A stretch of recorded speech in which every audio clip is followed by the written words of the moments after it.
Alors, une entreprise a fermé ses portes à cause du RGPD.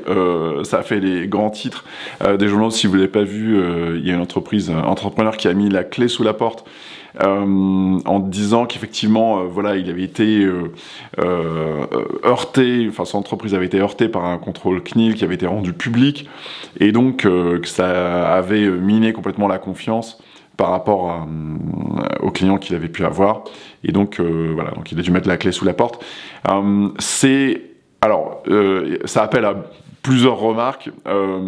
La première remarque, c'est que, en l'occurrence, dans la mise en demeure de la CNIL, la société avait quand même collecté des données à caractère personnel sans le consentement des utilisateurs, faisait de la géolocalisation de ces personnes. Donc il y a quand même tout un tas d'activités illicites qui étaient réalisées par cette entreprise. Et donc du coup, c'est vrai qu'à l'heure du RGPD, toutes les activités qui sont hors conformité, donc illégales simplement, eh bien ne peuvent difficilement avoir un business model qui va perdurer très longtemps. En fait, si on regarde le nombre de, entre guillemets, entreprises victimes du RGPD, il y en a des tonnes.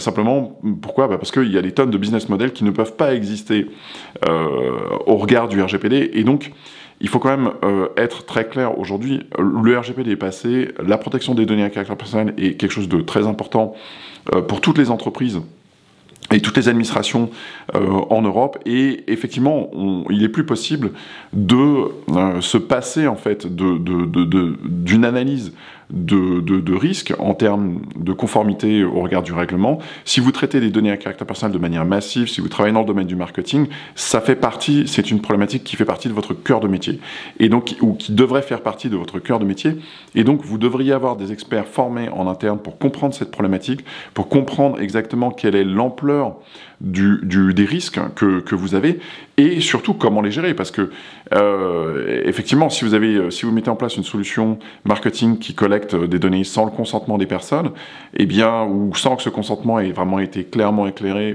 soit éclairé ou ait été obtenu simplement de manière conforme aux prescriptions imposées par la loi, imposées par le règlement, eh bien, il faut vous attendre à ce que, voilà, si vous collectez des données en masse, eh bien, il faut vous attendre à des sanctions, et surtout, il faut vous attendre à ce que cette activité ne puisse pas être menée simplement d'un point de vue économique.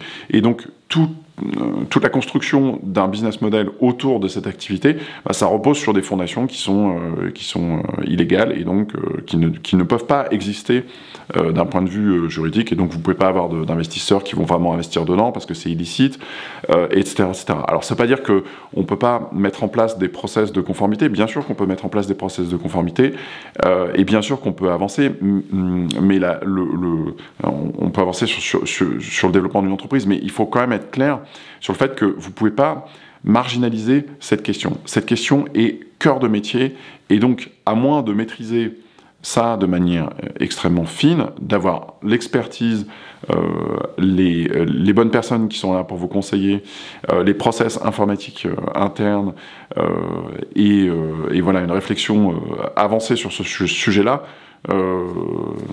voilà, vous allez au-devant de risques qui sont très importants, qui vont vraiment jusqu'à la clôture de la société. Faut savoir que l'entrepreneur en question disait qu'il avait été très heurté par la mise en demeure publique, le caractère public de cette mise en demeure, et reprochait un petit peu la CNIL en disant voilà, on comprend pas que nous on était cible. Mais d'un autre côté, c'est le rôle de la CNIL de s'assurer que, effectivement,